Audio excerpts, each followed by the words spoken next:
કાલાવાડ શહેરમાં આવેલા સરસ્વતી શિશુ મંદિર ખાતે ધરોહર 2025 વાર્ષિક ઉત્સવ ઉજવાઈ ગયો. મોટી સંખ્યામાં લોકો હાજર રહ્યા.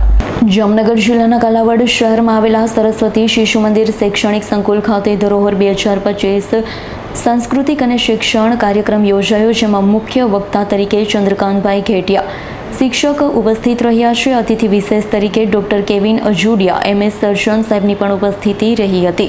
કાર્યક્રમની શરૂઆત મહેમાનોના હસ્તે દીપ પ્રાગટ્ય દ્વારા કરવામાં આવી. ત્યારબાદ વિદ્યાલય માટે યોગદાન આપનાર દાતાઓનું સાલ તેમજ ભારત માતાના માનચિત્ર દ્વારા સન્માન થયું છે. ગત વર્ષના ધોરણ 3 થી 10 સુધીના તેજસ્વી વિદ્યાર્થીઓનું સન્માન કરવામાં આવ્યું છે. કાર્યક્રમની પ્રસ્તાવના સંસ્થાના પ્રધાનાચાર્ય રાજેશભાઈ વાજા દ્વારા કરવામાં આવી. વક્તાશ્રીએ શિશુ મંદિર સંસ્થાનું સમાજમાં શું યોગદાન છે, આજના ધરોહર કાર્યક્રમની વિશેષતા શું છે તે વક્તવ્ય દ્વારા રજૂઆત કરી છે. ડોક્ટર કેવિન અજુડિયા સાહેબ પણ પોતાના ભૂતકાળને વાગોડિયા આ સંસ્થા અન્ય શાળા કરતાં શા માટે વિશેષ છે તેની વાત ખૂબ જ સરળ શીશીમાં કરી હતી. વિદ્યાર્થીઓ દ્વારા તૈયાર કરવામાં આવેલા ધરોહર 2025 રજૂ કરવામાં આવ્યા. ગણેશ સ્તુતિ, ચારણ કન્યા, તાનાજી નાટક, અલગ અલગ અભિનય, ગીત, રાસની અદ્ભુત રજૂઆત કરી. વિદ્યાલયમાં અભ્યાસ કરતા વિદ્યાર્થીના વાલીઓ સાથે કાલાવડ નગરના બહોળી સંખ્યામાં નગરજનો ઉપસ્થિત રહ્યા.